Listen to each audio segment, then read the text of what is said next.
Hi friends, welcome to MSE Kitchen. நம்ம இன்னைக்கு ரசகுல்லா எப்படி செய்யறதுன்னு பார்க்க போறோம்.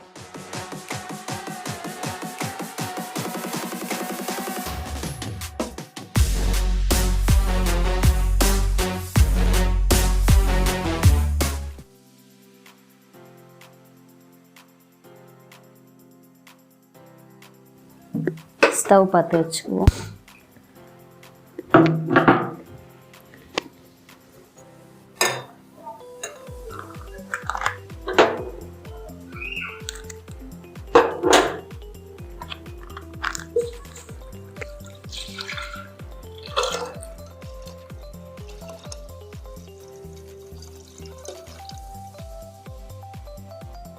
அப்பப்போ கிளறி விட்டுன்னே இருங்க, கொஞ்ச நேரம்.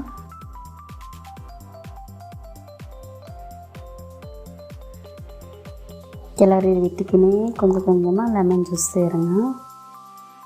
அவ்வளோதான், பால் திரிஞ்சிச்சு பாருங்கள். இப்படி திரிஞ்சு இப்போ எப்படி வந்துருச்சு பாருங்கள், திரிஞ்சு பால் பார்த்தீங்களா.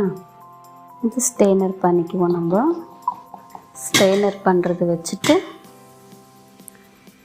ஒயிட் கிளாத்து இல்லை எந்த காட்டன் கிளாத் இருந்தாலும் ஸ்டெய்னர் பண்ணிக்குவோம். இப்போ நம்ம பால் கிட வச்சோம் இல்லையா, அதை நம்ம ஸ்டெய்னர் பண்ணிப்போம். ஸ்டெய்னர் பண்ணி எடுத்துக்கணும்.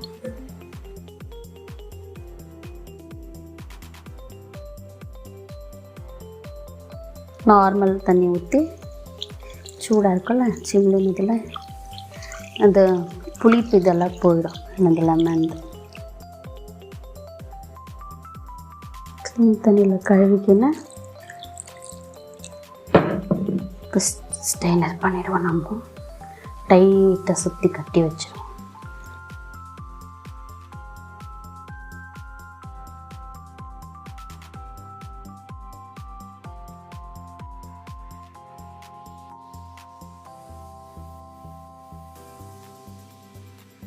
அடுப்பு பற்ற வச்சுக்குவோம். நம்ம சக்கரை பாவு பண்ணிப்போம். தண்ணி சேர்ப்போம்.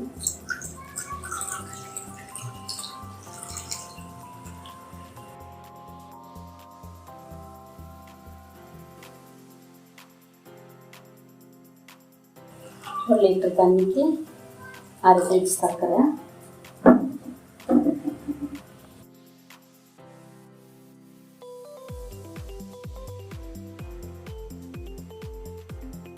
சக்கரை பாவு கொதிச்சு வரும்போது நம்ம ஏலக்காய் சேர்த்துக்குவோம்.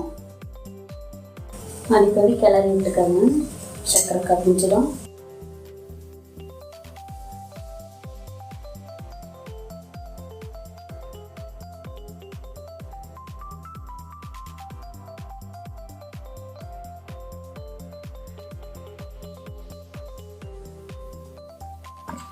பாருங்கள், ஒரு 10 மினிட்ஸ் 15 மினிட்ஸ் நல்லா இப்படி பிசைஞ்சிக்கணும். நல்லா இப்படி அந்த இதிலே பிசைஞ்சிக்கணும். இப்படி பிரியாது, நம்மளுக்கு மாவு நல்லா வந்துடும் ரசகுல்லாக்கு. நெக்ஸ்ட்டு இப்படி பிசைஞ்சிக்கலாம். பிசைஞ்சிட்டு நம்ம உருண்டை பிடிக்க ஆரம்பிச்சிடலாம். உங்களுக்கு என்ன ஷேப் வேணுமோ அந்த ஷேப்பில் உங்கள் இஷ்டம் தான். என்ன ஷேப் வேணுமோ அந்த ஷேப்பில் நீங்கள் உருண்டை பிடிச்சிக்கல.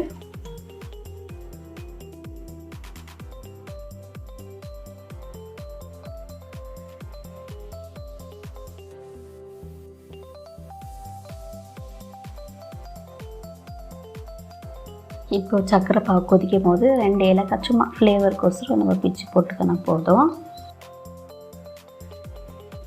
ஒரு 5 நிமிஷம் ஹை ஃப்ளேமில் இந்த ரசகுல்லாவை நம்ம சேர்த்துடலாம். அப்புறம் ஒரு 15 மினிட்ஸ் லோ ஃப்ளேமில் வச்சு நம்ம கொதிக்க விட்டுறலாம். எல்லா ரசகுல்லாவும் சேர்த்துடலாம். இதுள்ள எல்லாத்தையும் சேர்த்தாச்சு.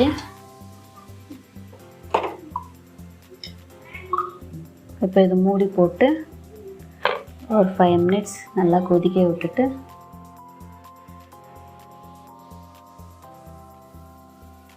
நம்ம ரசகுல்லா ரெடி ஆயிடுச்சு. இப்போ நம்ம பிளேட்டிங் பண்ண போகிறோம்.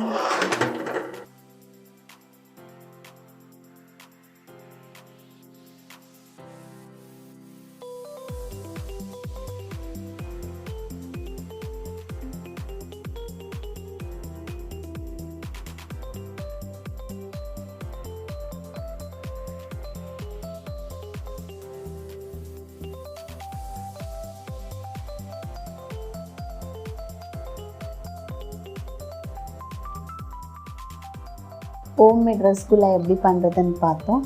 பிடிச்சிருந்துச்சுன்னா லைக் பண்ணுங்கள், ஷேர் பண்ணுங்கள், மறக்காத சப்ஸ்கிரைப் பண்ணுங்கள்.